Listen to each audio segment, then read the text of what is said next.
Dust clouds rose in the distance. The British Army was approaching their sleepy Massachusetts town. Esther Whittemore rushed to pack and flee. She assumed her husband would too. Instead, she found that 78-year-old farmer in the barn, oiling his musket and loading his dueling pistols. When the Redcoats arrived, he ambushed an entire British column by himself. This is the story of an American legend.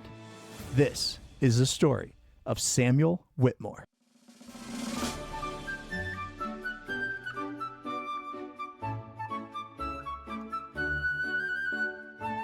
Hello there, I'm your host, Jacob, and you're listening to Stories of American Legends.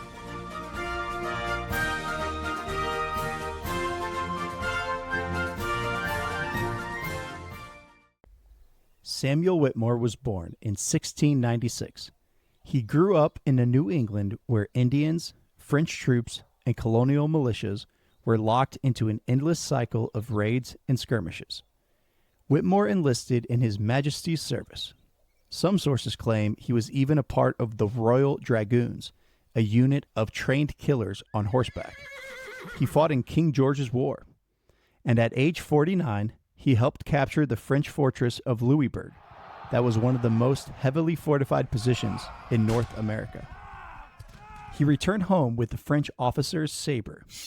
When asked how he got it, he replied, the previous owner had, quote, died suddenly.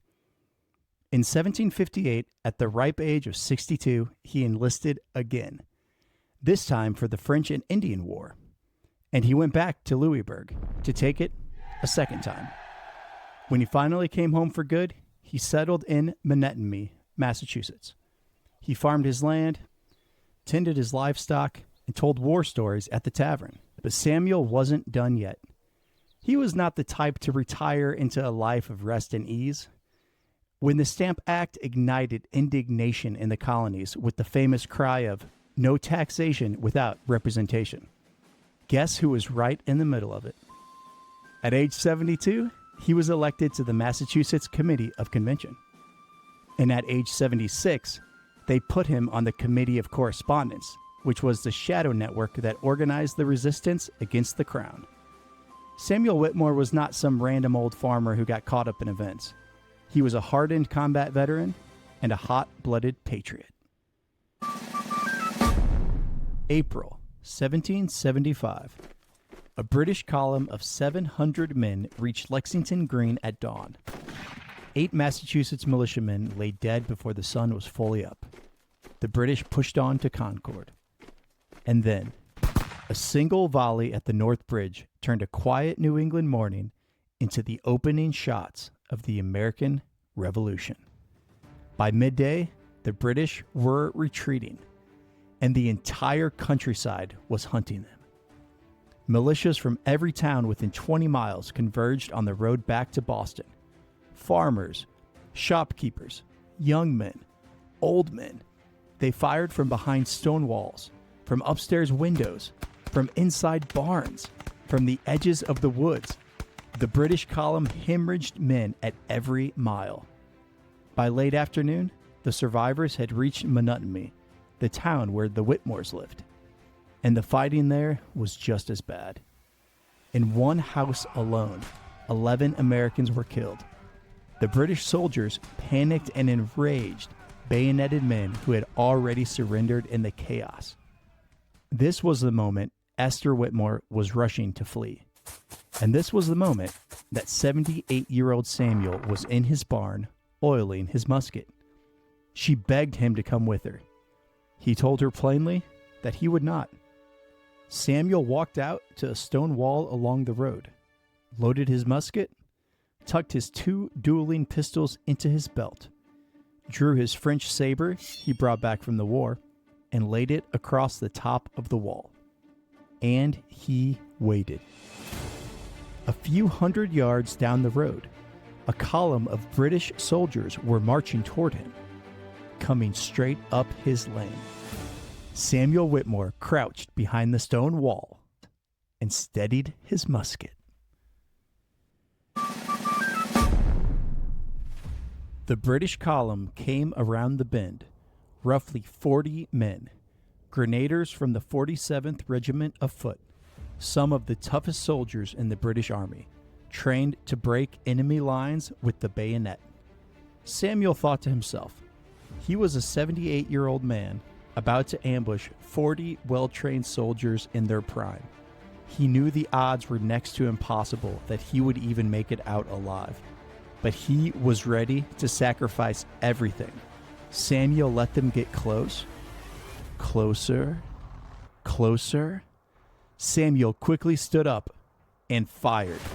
The musket ball hit the soldier in the chest. He dropped where he stood. The grenadiers scrambled. They had no idea where the shot came from. By the time they spotted the old man behind the wall, Samuel had already drawn his first pistol and fired again.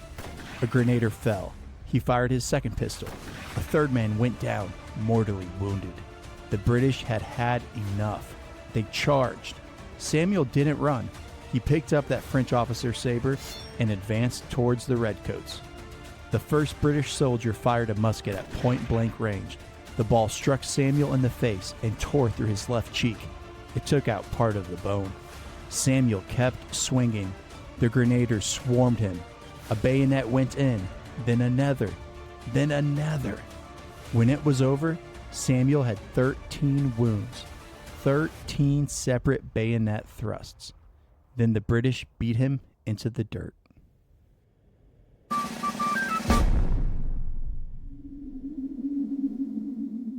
When the firing finally stopped, the people of Menotomy came out from the houses and the cellars to survey the aftermath.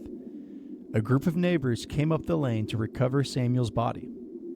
They expected to bury him, but not only was he alive, he was sitting up, and he was reloading his musket.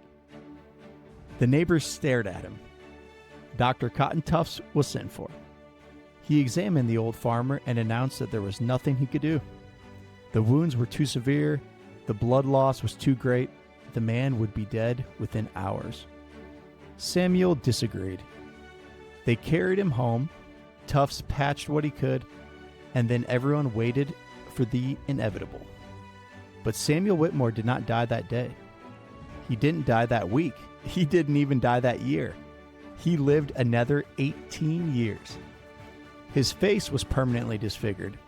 The musket ball had taken too much of his cheek to ever fully heal, but he lived a relatively normal life for the rest of his days. He walked, he talked, he returned to his farm. He saw the war end. He saw the United States become a country. He saw George Washington become its first president.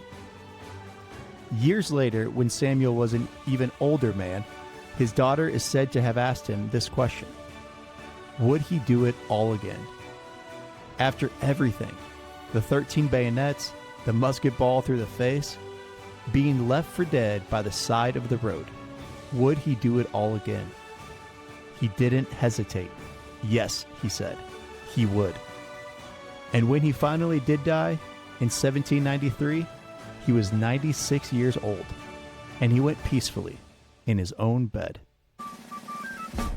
Today, there's a stone marker in Arlington, Massachusetts, which is modern-day Menotomy. The marker is near the place where Samuel made his stand. In 2005, the Massachusetts state legislature finally named him the official state hero, recognizing that Samuel Whittemore wasn't just an old man. He wasn't just a seasoned veteran. He was an American legend. Thank you for listening to Stories of American Legends. If you like this story, please subscribe and leave a 5-star rating. It really does help. And come follow me on X at History with Jacob. My handle is HistoryWJacob. I post interesting stories from American history every day. Next episode, we will be covering Peter Francisco, a 5-year-old orphan found abandoned on a Virginia dock. He grew into a 6.5-foot giant who was strong enough to carry a cannon by himself to keep the British from capturing it, and smart enough to outwit them time and time again.